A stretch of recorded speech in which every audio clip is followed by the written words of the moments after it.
This is a dynamic 90-90 hip stretch with flexion and rotation. This is a dynamic 90-90 hip stretch with flexion and rotation.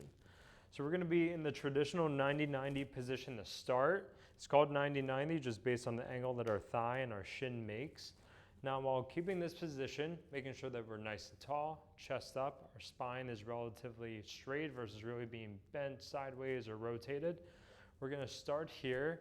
Now we're going to hinge through this hip.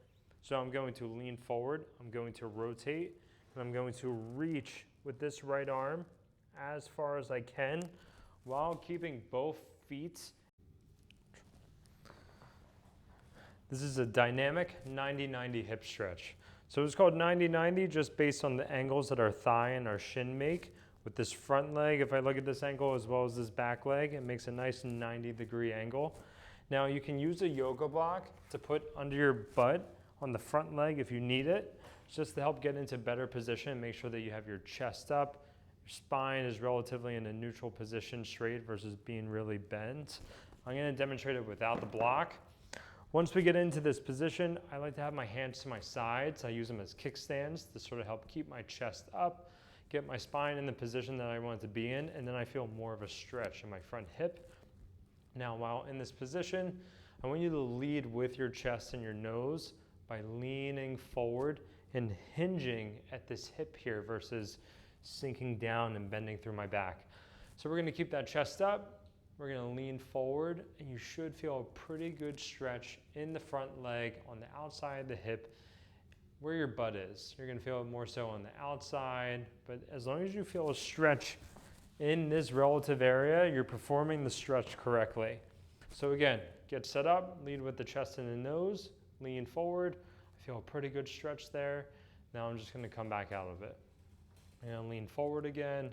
I like to make this dynamic by not spending too much time in each position. However, say the stretch is really intense, this is the first time you're doing it, it's okay if you don't wanna go as far and just spend some time here. And nice deep breaths in through the nose, out through the mouth.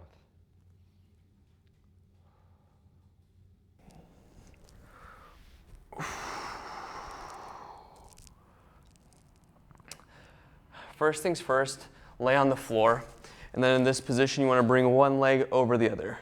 If you already feel a stretch here, that's good. Just hang out here. You can even march this leg up closer to where the left foot's coming closer to your butt. And if that's more of a stretch and you feel a stretch here, great. If not, you want to bring this bottom leg closer to your chest to further the stretch of the right hip here.